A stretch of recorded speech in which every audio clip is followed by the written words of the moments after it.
नमस्कार, आप देख रहे हैं न्यूज वन इंडिया। मैं हूं आपके साथ पूजा यादव। खबर कानपुर देहात से है। सड़क हादसे में 3 लोगों की मौत हो गई, 5 लोग गंभीर रूप से घायल हुए हैं। अस्पताल में भर्ती कराया गया सभी को। पिकअप के ट्रक कंटेनर से टकराने के बाद यह हादसा हुआ। मृतक के परिवार वालों ने अस्पताल में हंगामा किया। कानपुर देहात में सड़क हादसे में 3 लोगों की मौत हो गई।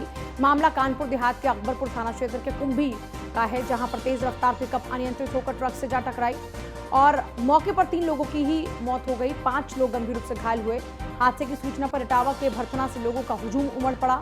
जिला अस्पताल देखते ही देखते सैकड़ों लोगों की भीड़ से भर गया। मृतक के परिजनों ने जमकर बवाल भी किया। कानपुर देहात में सड़क हादसे में 3 लोगों की मौत होगी, जबकि 5 लोग गंभीर रूप से घायल हुए हैं। और इस खबर के बाद में यहाँ पर अस्पताल में लोगों की भारी भीड़ जुट गई। पिकअप के ट्रक से कंटेनर से टकराने के कारण यह हादसा हुआ।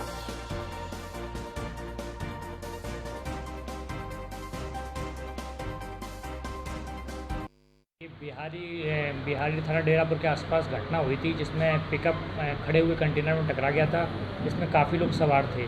इसमें से 8 लोग यहाँ आए, जिसमें 3 लोग मृत अवस्था में थे और 5 लोग काफ़ी गंभीर अवस्था में थे, जिन लोगों का हम लोगों ने भर्ती कर इलाज किया और काफ़ी लोगों को सीरियस होने के कारण रेफर भी किया गया है। ये जो लोग खत्म हो गए, आपको कौन है? हमारे जीजा है। कैसे एक्सीडेंट हुआ है? ये लोडर से भिंडी ला रहे थे, ट्रक वालों ने टक्कर मार दी, ट्रक भी पकड़ गया है। कितने लोग बैठे थे गाड़ी में? अभी ये तो नहीं बता सकते हैं, बाकी 4 लोग खत्म हुए हैं, 3 लोग भर्ती हैं अभी। ये गजनियापुर गांव पड़ता है। कहाँ पर? जनपद इटावा में। इटावा में। तो किस चीज से एक्सीडेंट हुआ है इन लोगों का? ये सारे किसान लोग हैं, भिंडी की खेती करते हैं। हाँ। वहाँ से एक लोडर में 8-10 लोग भिंडी लोड करके चकरपुर मंडी बेचने जा रहे थे। अच्छा, तो किस चीज से? रास्ते में लोडर पलट गया है। ट्रक से बता रहे टैंकर? ट्रक से टक्कर लगने में पलट गया है। ये बिहारी थाना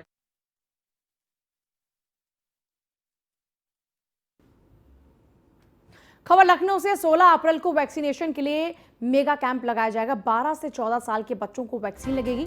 40,000 बच्चों को टीका लगाने का लक्ष्य रखा गया है। राजधानी के 209 स्कूलों में 12 से 14 साल के बच्चों के लिए वैक्सीनेशन अभियान।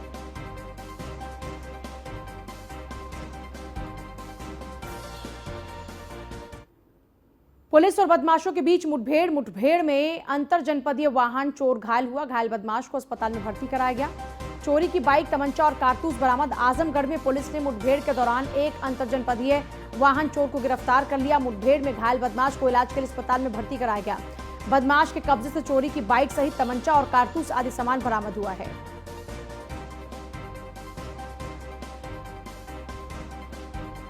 आज सुबह लगभग 6:15 बजे पकड़ी तिराहे के पास थानाध्यक्ष तरवा और उनकी टीम के द्वारा पुलिस मुठभेड़ में एक शातिर वांछित वाहन चोर दानिश शाह, जो बड़ेसर गाजीपुर का रहने वाला है, इसको गिरफ्तार किया गया है। गिरफ्तारी के दौरान इस अभियुक्त द्वारा पुलिस बल पर फायर किया गया। पुलिस द्वारा भी आत्मरक्षार्थ कंट्रोल्ड फायरिंग की गई, जिसके दौरान इस बदमाश के दाहिने पैर में गोली लगी है। इसको तत्काल उपचार के लिए PHC तरवा ले जाया गया, जहाँ इसकी स्थिति सामान्य है।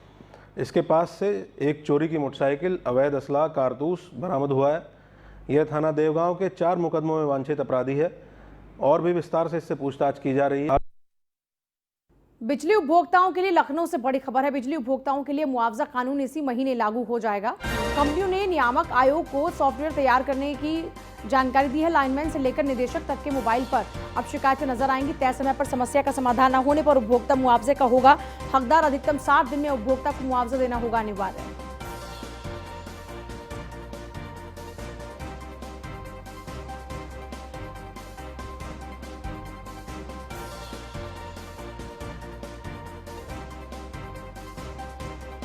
तय समय पर समस्या का समाधान न होने पर उपभोक्ता को मुआवजे का हक मिलेगा। अधिकतम 60 दिन के अंदर उपभोक्ता को मुआवजा देना होगा अनिवार्य। बिजली उपभोक्ताओं के लिए लखनऊ से यह बड़ी खबर इस वक्त आपको बता रहे हैं। बिजली उपभोक्ताओं के लिए मुआवजा कानून इसी महीने से लागू हो जाएगा। 60 दिनों के अंदर अगर समस्या का समाधान नहीं होता तो फिर कंपनी को भुगतान करना होगा उपभोक्ता को। लखनऊ से इस बीच बड़ी खबर आ रही है। रिटायर्ड डॉक्टर्स की दोबारा से तैनाती की जाएगी। तैनाती के लिए 17 और 18 अप्रैल को काउंसलिंग होगी। काउंसलिंग में डॉक्टर्स को अस्पताल आवंटित हो जाएंगे। अंतिम वेतन से पेंशन की रकम कम कर मानदेय मिलेगा। तैनाती के लिए कुल 198 डॉक्टर्स ने आवेदन किया है।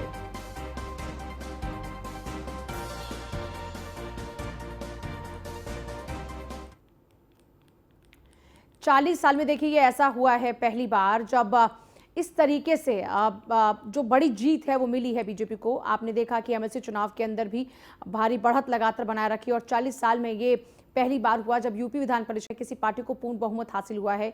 ये रिकॉर्ड भाजपा के नाम दर्ज हो गया। एमएलसी चुनाव के नतीजों पर यूपी के वित्त मंत्री सुरेश खन्ना ने न्यूज़ वन इंडिया से खास बातचीत की। हमारे संवाददाता पीयूष तिवारी से खास बातचीत के दौरान उन्होंने क्या कुछ कहा, सुनिए। बातचीत करने के लिए उत्तर प्रदेश सरकार में मंत्री सुरेश खन्ना जी है। सर, एमएलसी चुनाव के नतीजे हैं, भारतीय जनता पार्टी को प्रचंड बहुमत की जीत मिली। कहीं ना कहीं जिस प्रकार से प्रचंड बहुमत मिला था, अब एमएलसी चुनाव में भी शानदार प्रदर्शन भारतीय जनता पार्टी का रहा। सपा का सुपड़ा एक तरीके से साफ हो गया, क्या कुछ कहेंगे?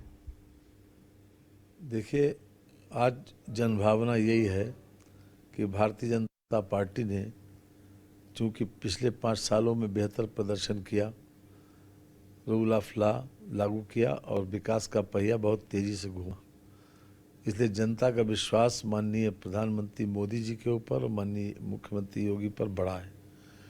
मैं पूरे भारतीय जनता पार्टी के समस्त नेतृत्व वर्ग को बधाई देता हूं, प्रदेश अध्यक्ष को, प्रदेश महामंत्री को, केंद्रीय अध्यक्ष को और केंद्रीय संगठन महामंत्री जी को कि जिनके कुशल नेतृत्व में भारतीय जनता पार्टी को ये जीत हासिल हुई है। और ये इस बात का पूर्वाभ्यास है कि आने वाले लोकसभा के चुनाव में भारतीय जनता पार्टी को मोदी जी के प्रति जो विश्वास व्यक्त किया जाता है उसकी परिणति लगभग 400 सीटों से कम नहीं होगी लोकसभा में। ये अपने आप में ये दिखाई पड़ता है। अखिलेश यादव सर अलग अलग मुद्दों पर घेर रहे हैं सरकार को। सर देखिए, एक बात बताएं आपको, इनके पास कोई मुद्दा नहीं है। ये जनता के द्वारा अभी फैसला असेंबली में दिया जा चुका। बड़े बड़े सपने लोगों ने दिखाए, बड़े बड़े वादे किए, लेकिन जनता ने फैसला क्या दिया? जनता ने हमको पिछली बार से ज़्यादा बहुमत दिया परसेंटेज में। हमको पिछली बार 39.17% वोट मिला था, इस बार 41.3% वोट मिला और 273 सीटें मिली। 255 भारतीय जनता पार्टी को और 18 हमारे सहयोगी दलों को। तो लोकतंत्र में लोक दृष्टि से बड़ा कोई मानदंड नहीं होता और लोक दृष्टि परिलक्षित होती है बहुमत से।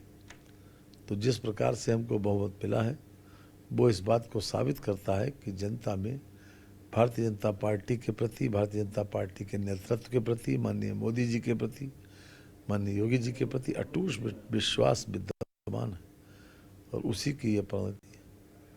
इसलिए ये सब लोग पूरी तरीके से जनता ने नकार दिया है। अब ये मीडिया में बने रहने के लिए, सुर्खियों में बने रहने के लिए कुछ न कुछ बयान देते रहते हैं अपना, और इनके पास कुछ नहीं। धन्यवाद सर। तो ये थे हमारे साथ उत्तर प्रदेश सरकार में मंत्री सुरेश खन्ना जी, जिनका साफ तौर पे कहना है कि मीडिया में रहने के लिए ऐसे लोग बयान देते रहते हैं। भारतीय जनता पार्टी पर जनता ने भरोसा किया है। वीडियो जर्नलिस्ट रविंदर के साथ पीयूष तिवारी, नई दिल्ली। और साथ यूपी सरकार के राज्य मंत्री गिरीश चंद्र यादव ने न्यूज़ वन इंडिया से खास बातचीत की। इस दौरान उन्होंने क्या कुछ कहा वो भी सुनिए। बातचीत करने के लिए उत्तर प्रदेश सरकार में मंत्री गिरीश चंद्र यादव जी हैं। सर, सरकार 100 दिन का एजेंडा सरकार ने तय किया है। आपके मंत्रालय की बात करें तो क्या कुछ नया होने वाला है आपकी बार? निश्चित रूप से जब से हमारी सरकार बनी है उत्तर प्रदेश में 2017 से खेल विभाग और युवा कल्याण विभाग में लगातार सुधार हो रहा है। मैं जिक्र करना चाहूँगा, आपको बताना चाहूँगा कि ग्रामीण अंचलों में पहले नवयुवक मंगल दल गठित हुआ करता था जो निष्क्रिय हो गया था, लेकिन माननीय मुख्यमंत्री जी की पहल पर और हमारे जो पूर्व में खेल मंत्री रहे उनके पहल पर वो नवयुवक मंगल दल और महिला युवक मंगल दल, उन दोनों का गठन प्रारंभ हो गया, तेजी के साथ चल रहा है। तो हर ग्रामीण अंचल में ये गठन करेंगे और वहाँ खिलाड़ियों के लिए जो मूलभूत आवश्यकता है खेल के लिए सामग्री की, वो भी हम वितरित करने का काम प्रारंभ किए, लगातार चल रहा है। तो आगे आने वाले दिनों में भी उसी तरह से खिलाड़ियों को उनके जो मूलभूत संसाधन हैं उसको उपलब्ध कराएंगे, खिलाड़ियों के अंदर खेल के प्रति उत्साह पैदा करेंगे, उनको प्रोत्साहित करेंगे और खेल के लिए जो भी मूलभूत आवश्यकता होगी वो पूर्ति करने का प्रयास किया जाएगा। सर, पहले हमने देखा था पिछली सरकार में कि 1 डिस्ट्रिक्ट 1 प्रोडक्ट की बात हुई थी। अगर हम बात करें तो 1 डिस्ट्रिक्ट 1 स्पोर्ट की बात अब सरकार कर रही है। क्या कुछ योजना है? तय हो गया, भारत सरकार ने ये तय कर दिया कि जो हमारे 75 डिस्ट्रिक्ट है तो 1 खेल के आधार पर जो है एक खेल जो निर्धारित कर दिया और उसी मापदंड के अनुसार अब उत्तर प्रदेश में खेल प्रारंभ होने जा रही है। सर, एमएलसी चुनाव के नतीजे की बात करें तो भारतीय जनता पार्टी को पूरी तरीके से एक तरीके से जीत मिली है, शानदार जीत मिली है। लेकिन सबसे बड़ा सवाल है कि अखिलेश यादव की पार्टी समाजवादी पार्टी कह रही है कि 36 जो प्रत्याशी जीते हैं उसमें से 18 जो प्रत्याशी थे वो योगी आदित्यनाथ के स्वजाति से आते हैं। इसको किस तरीके से देखते हैं? लेकिन भारतीय जनता पार्टी कभी जातिवाद की बात नहीं करती। भारतीय जनता पार्टी सर्व समाज की बात करती है। भारतीय जनता पार्टी का नारा है सबका साथ, सबका विकास, सबका विश्वास। तो इसीलिए हम लोगों ने इस बार कहा था 2022 के चुनाव में कि सब लोग मिलजुल कर करिए प्रयास, और सब लोगों ने मिलजुल कर किया प्रयास। उसके कारण उत्तर प्रदेश में पुनः बनी भारतीय जनता पार्टी की सरकार। तो अखिलेश यादव तो मुंगेरी लाल का सपना देख रहे थे, और पहले ही चुनाव हुआ नहीं, परिणाम आया नहीं, वो विजय यात्रा निकाल दिया। मैंने लोकतंत्र में पहली बार कोई विजय यात्रा का इस तरह से जुलूस निकाला हो कि मतदान हुआ ही नहीं, गिनती हुई नहीं, और विजय यात्रा पहले निकाल दिया। तो वो हर समय मुंगेरी लाल का सपना देंगे। उनके पास कोई विजन नहीं है, कोई सोच नहीं है। और उन्होंने उत्तर प्रदेश की जनता के साथ 5 साल रहते हुए, जब 5 साल वो सत्ता में थे, तो बिजली के लिए किस तरह से लोगों को तड़पड़ा कर जीवन व्यतीत करने के लिए मजबूर कर दिया था। वो लोगों को ग्रामीण और शहरी क्षेत्रों में बिजली मिला नहीं करती थी। लोग घरों के बाहर निकलकर इंतज़ार करते थे कि कब बिजली आए तो हम घर में जाए। और योगी जी की सरकार में बिजली जाती नहीं, ये दोनों में अंतर है। उनके ज़माने में प्रधानमंत्री आवास बनता नहीं था, बना नहीं, और योगी की सरकार में 40 लाख लोगों को आवास बनकर मिल गया। ये दोनों में मूलभूत अंतर है। वहाँ उनके ज़माने में राशन कार्ड बनता नहीं था, और योगी की सरकार में कैंप लगाकर राशन कार्ड बनाया गया, गरीबों को राशन दिलाया गया निःशुल्क। ये दोनों का अंतर है। इसलिए आप देखे होंगे कि भारतीय जनता पार्टी पर पूरे जनमानस का विश्वास है, पूरे सर्व समाज का विश्वास है। इसीलिए 2022 में पूर्ण बहुमत की सरकार बनी। धन्यवाद सर। तो ये थे हमारे साथ उत्तर प्रदेश सरकार में मंत्री गिरीश चंद्र यादव जी, जिनका साफ तौर पे कहना है कि भारतीय जनता पार्टी पर पूरे जनमानस का विश्वास है। यही कारण है कि 2022 में भारतीय जनता पार्टी की एक बार फिर से सरकार रिपीट भी हुई है। वीडियो जर्नलिस्ट रविंद्र के साथ पीयूष तिवारी, नई दिल्ली। और प्रेस कॉन्फ्रेंस चल रही है आम आदमी पार्टी की, सीधे वहीं लिए चल रहे हैं।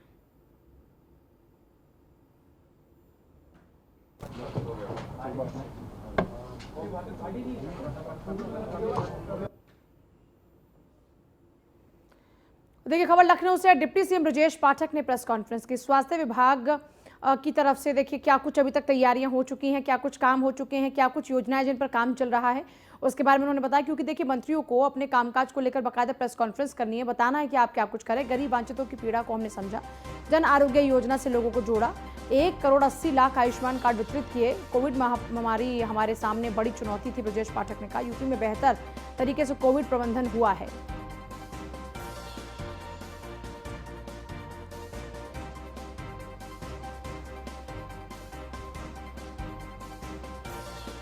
देखिए तमाम मंत्रियों को कहा गया है कि आप अपने कामकाज का पूरा ब्यौरा देंगे प्रेस कॉन्फ्रेंस कर। और क्योंकि डिप्टी सीएम ब्रजेश पाठक के पास में जो विभाग है उसको लेकर उनकी तरफ से क्या कुछ चिकित्सा को लेकर काम चल रहा है, इंफ्रास्ट्रक्चर पर क्या कुछ काम चल रहा है, क्या कुछ अचीवमेंट है, वो बताया गया। वहीं आगरा में खाकी के इकबाल को बदमाशों ने फिर चुनौती दी। ताज नगरी में बदमाशों को पुलिस से डर नहीं लगता, पुलिस की नाक के नीचे ही वारदात को अंजाम दे रहे हैं बदमाश।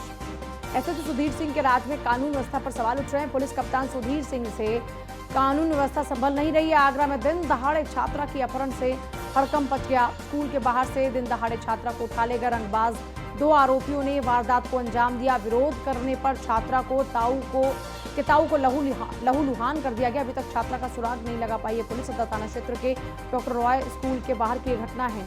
छात्रा का अपहरण किया, जिसके बाद से पूरे इलाके में हड़कंप मचा हुआ है। आगरा में दिन दहाड़े छात्रा की अपहरण की घटना से हड़कंप मचा हुआ है। स्कूल के बाहर से दिन दहाड़े छात्रा को उठा ले गए रंगबाज। विरोध करने पर छात्रा के ताऊ को लहूलुहान किया गया।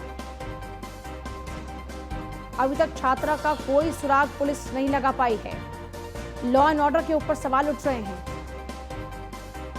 सदर थाना क्षेत्र के डॉक्टर रॉय स्कूल के बाहर की एक घटना है, जहां पर एक छात्रा का अपहरण किया, उसके ताऊ को लहूलुहान कर दिया। आगरा में खाकी के इकबाल को बदमाशों ने फिर से चुनौती दी है। ताज नगरी में बदमाशों के हौसले इतने बुलंद हैं कि उनको पुलिस से डर नहीं लगता। पुलिस की नाक के नीचे ही आपराधिक घटनाओं को अंजाम दे रहे हैं। एसएसपी सुधीर सिंह के राज में लॉ एंड ऑर्डर पर सवाल उठ रहे हैं। पुलिस कप्तान सुधीर सिंह से लॉ एंड ऑर्डर संभल नहीं रहा। जैसा कि जो लड़की के ताऊजी हैं उनके द्वारा बताया गया कि ये सुबह उसे स्कूल छोड़ने गए थे और स्कूल छोड़ के अपनी दुकान पर, जो कारपेंटर की दुकान है, उस पर ये वापस आ गए थे और फिर एक काम के सिलसिले में अपना जो इनका साथी था उसके साथ शहर में जा रहे थे, तो इन्होंने देखा कि इनकी जो भतीजी थी से स्कूल छोड़ कर आए थे, वो दो नवयुवक आगे बैठे हुए थे और वो सबसे पीछे मोटरसाइकिल पर बैठी हुई थी और वो जा रही थी। इन्होंने उसका पीछा किया और मोटरसाइकिल को पीछे से पकड़ने का, जो उसका कैरियर है उसे पकड़ने का प्रयास किया। उस प्रयास में मोटरसाइकिल तो निकल गई, लेकिन ये नीचे गिर गए, जिससे इनके चोट आई है। मैं ये स्पष्ट करना चाहूँगा, उन्होंने भी ये बताया कि उनके साथ किसी ने मारपीट नहीं की है, लेकिन नीचे गिरने से उनके ये चोट आई है। दूसरा, कुछ जो मोबाइल फ़ोन था जो उसका आज घर पे था बच्ची का, उससे भी कुछ क्लूज मिले हैं और जो सीसीटीवी फुटेज है और जो मोबाइल फ़ोन में जो कॉलिंग है उसमें काफ़ी कुछ हमें क्लूज मिले हैं और बहुत जल्दी ये लड़की को बरामद करेंगे और अभियुक्त को भी गिरफ्तार करें। प्रथम दृष्टया ये मामला बहला फुसलाकर ले जाने का प्रतीत होता है। तो देखिए, आप एसएसपी को सुन रहे थे, उनकी तरफ से कहा जा रहा है कि प्रथम दृष्टया ये मामला बहला फुसलाकर ले जाने का लगता है। पीछे से उस बाइक के कैरियर को पकड़ा गया और उसके बाद उस छात्रा को ले जाया गया और जो उस ताऊ के लहूलुहान होने का जिक्र किया जा रहा है, वो ताऊ भी गिरा, इस कारण से वो लहूलुहान हुआ। संदीप मेरे साथ में सहयोगी जुड़ गया। संदीप, पूरे मामले में पुलिस सिर्फ ये दावा तो कर रही है कि बहुत ही जल्द बरामदगी हो जाएगी छात्रा की, लेकिन अब तक कोई अपडेट है क्या इसको लेकर? देखिए, बिल्कुल, मैं आपको बता दूं कि आगरा में कहीं ना कहीं कानून व्यवस्था जो है उस पर एक सवालिया निशान खड़ा हो रहा है कि दिन दहाड़े एक छात्रा को परिवार वाले और वहां के लोग हैं वो तो ये कह रहे हैं कि उसका अपहरण हुआ है। वहीं पुलिस मामले को संदिग्ध बता रही है और एसएसपी हैं जो सुधीर कुमार, उनका कहना है कि यह मामला बहला फुसला कर ले जाने का मामला है। तो इस पर हम भी नहीं कह सकते मामला क्या है, लेकिन कहीं ना कहीं जो लॉ एंड ऑर्डर है, योगी सरकार जहां लगातार लॉ एंड ऑर्डरों को एकदम एक्टिव कर रही है, लगातार अपराधियों पर शिकंजा कस रही है, तो वहीं आगरा में इस तरह का जो अपराध देखने को मिल रहा है एक अपने आप में एक शर्मनाक है। तो वहीं जो छात्रा के ताऊ है जो उसको स्कूल छोड़ने गए थे, उनके भी चोट बताई, उनके चोट लगी है, उनका भी फर्स्ट ट्रीटमेंट उनको दे दिया है। तो कहीं ना कहीं सुरक्षा व्यवस्था पर बड़ा सवाल है और पुलिस के जो एसएसपी है, एसपी सिटी है, एडीजी भी मौके पर पहुंच गए हैं, थाना सदर में इस समय मौजूद है। पूरी जो घटनाक्रम है वो थाना सदर क्षेत्र के शहीद नगर का मामला है, जहां पर ये स्कूल था जहां लड़की को छोड़ने गए थे, लेकिन पुलिस अभी यही कह रही है कि जल्द से जल्द हम इस मामले का खुलासा करेंगे। चलिए, शुक्रिया आपका। पुलिस लगातार दावा करे कि जल्द से जल्द खुलासा करेगी, लेकिन अब तक छात्रा का कुछ पता लगा नहीं है और बहला फुसलाकर छात्रा को ले जाने का मामला ये पुलिस को प्रथम दृष्टया देख रही है, जबकि परिवार वाले कह रहे हैं कि उनकी बेटी का अपहरण हुआ है, ताऊ लहूलुहान हुआ, जिसमें पुलिस ये कह रही है कि वो गिर गए इसलिए उनको ये चोटें आई हैं, उनके ऊपर कोई हमला नहीं किया गया। खबर देहरादून से है। न्यूज़ वन इंडिया पर आज की बड़ी खबर यह है कि उत्तराखंड शासन और आयुर्वेदिक यूनिवर्सिटी के बीच में वर्चस्व की जंग चल रही है। आयुर्वेदिक यूनिवर्सिटी में बीते 5 सालों के कामों की जांच के आदेश, नियुक्तियों और वित्तीय अनियमितताओं की जांच के आदेश। अपर सचिव की अध्यक्षता में 4 सदस्यीय जांच कमेटी बनाई गई है। जांच कमेटी 15 दिन में शासन को रिपोर्ट सौंपेगी। राजभवन तक भी ये पूरा मामला पहुंच चुका है। शासन की जांच को हरक सिंह से जोड़कर भी देखा जा रहा है। 17 से लेकर 22 तक आयुष विभाग हरक सिंह के पास था। पूरे विवाद के पीछे विवादित अफसर मृत्युंजय मिश्रा की भी बड़ी भूमिका है।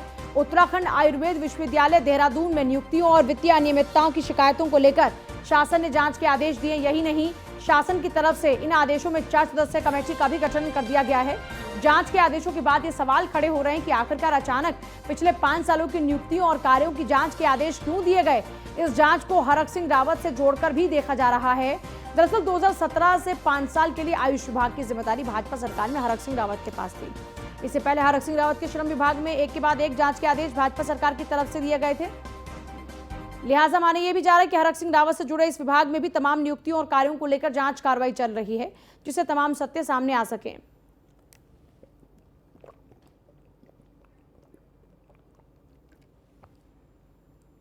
नियुक्ति और वित्तीय अनियमितताओं की ही जांच के आदेश देखिए दिए गए आयुर्वेदिक यूनिवर्सिटी में। अपर सचिव की अध्यक्षता में 4 सदस्यीय जांच कमेटी बनाई गई है, जैसा भी हम लगातार आपको बता भी रहे हैं।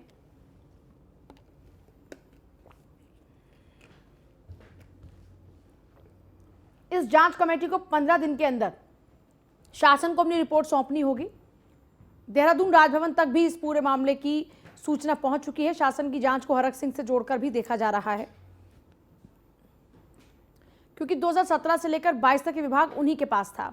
वहीं रामपुर में हत्यारोपियों के मकान पर बुलडोजर चला है। आरोपियों के कई मकान को जमींदोज कर दिया गया। पुलिस फोर्स के साथ मौके पर मौजूद रहे एसपी दिन दहाड़े पूर्व प्रधान को गोली मारी गई थी। बचाने या भतीजे की गोली मारकर हत्या कर दी गई थी।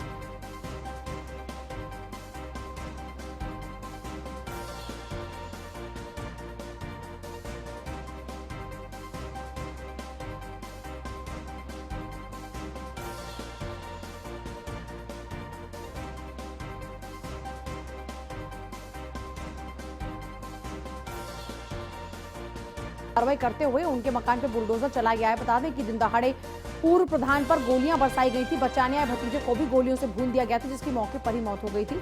इतना ही नहीं, पड़ोसी को भी गोली मारकर घायल कर दिया गया था। पूर्व प्रधान की भी हालत नाजुक बनी हुई है। एसपी अंकित मित्तल ने हत्यारोपियों पर तत्काल कार्रवाई करते हुए आरोपियों के मकान पर बुलडोजर चलाकर उनके कई मकानों को ध्वस्त कर दिया। इस दौरान एसपी फोर्स के साथ मौके पर ही मौजूद रहे आरोपियों के घरों को बुलडोजर से जमींदोज किया गया है। तस्वीरें आपको दिखा रहे, देखिए 2 तस्वीरें आपके सामने। एक वो तस्वीर जब अब गोली चला दी गई थी प्रधान और उसके भतीजे के ऊपर, बचाने भतीजे की गोली मारकर हत्या कर दी गई थी। और वहीं दूसरी तरफ अब अधिकारी भी ऐसे लोगों के खिलाफ में सख्त कार्रवाई करते हुए इनके घरों पर चलवा रहे हैं बुलडोजर। इनके कई प्रॉपर्टीज को जमींदोज कर दिया गया। हत्यारोपियों के खिलाफ मकान पर बुलडोजर चला है। रामपुर के अंदर आरोपियों के कई मकानों को जमींदोज किया गया है।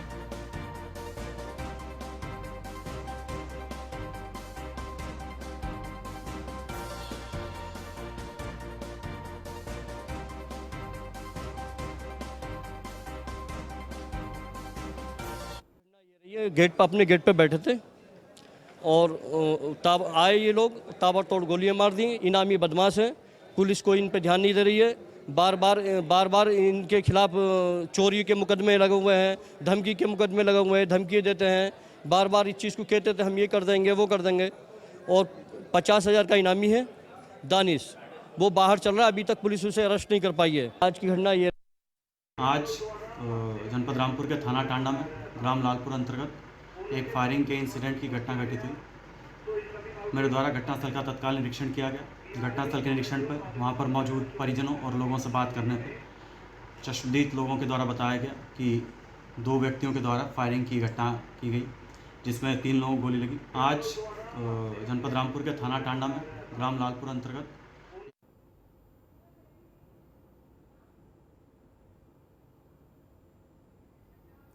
आरोपियों के कई मकानों को जमींदोज किया गया है। रामपुर की घटना है जहां पर जो पीड़ित परिवार में बता रहे कि 50,000 का ये बदमाश है, जिसकी तलाश पुलिस अब तक कर रही है, लेकिन गिरफ्तारी इसकी अब तक नहीं हो पाई है। लेकिन बहुत ही दर्दनाक मौत प्रधान के भतीजे की हुई। वो अपने चाचा को बचाने के लिए इस दौरान में बदमाशों ने भतीजे को बुरी तरीके से भून डाला और कई गोलियां उसको लगी, जिसके बाद उसकी मौके पर ही मौत हो गई। और जो प्रधान हैं उनकी हालत फिलहाल गंभीर बताई जा रही है। रुक रहे बहुत ही छोटे से ब्रेक के लिए, लेकिन आगे भी खबरों का सिलसिला जारी।